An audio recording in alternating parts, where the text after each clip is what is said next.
Қалай сол жировой гепатозды емдеуге болады? Қазір медицинаға барады, олар диагностика жасайды, УЗИ мен фиброскан бар, жасаған кезде, бірақ шешімін бермейді да олар.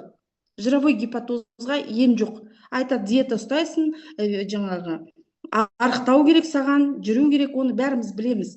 Но оған прямой лечение жоқ екен. Как жировой гепатозға, как мысалы панкреатитқа, желчекаменный болезньға, застой желчіға прямое жаңағы лечение жоқ екен.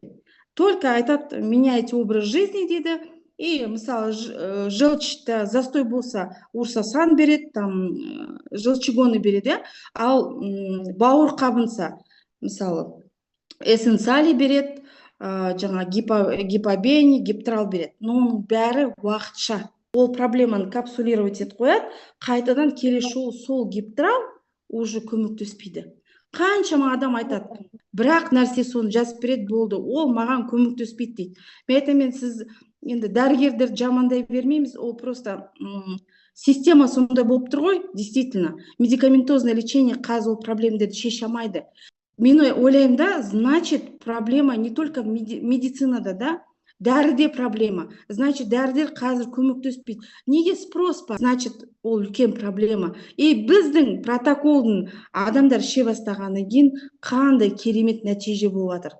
Көзіміз жетті соған, көріп жатырмыз. Жировой гепатоз да кетіп жатыр, панкреатит та кетіп жатыр.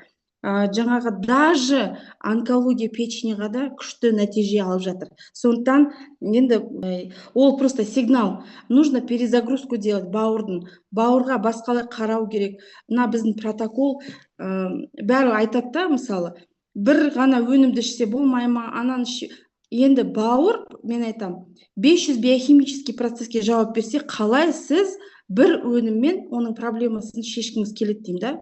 Сол кезде адам өзі ойланады. Мен айтам, сіздің бауырыңыз істемесе, сіздің суставтарыңыз кетеді. Потому что суставы напрямую связаны с печенью. L-пролин, L-гистидин деген, жаңағы айттық қой, 500 биохимический. Сол аминокислота не вырабатывается. Потом паразиттер, когда наступают, олар жейді ана жерді. Опять фильтр жұмыс жасамайды. Сондықтан бұл системада бәрі бір-бірімен связаны. Енді түсінікті, жировой гепатоз жайлы.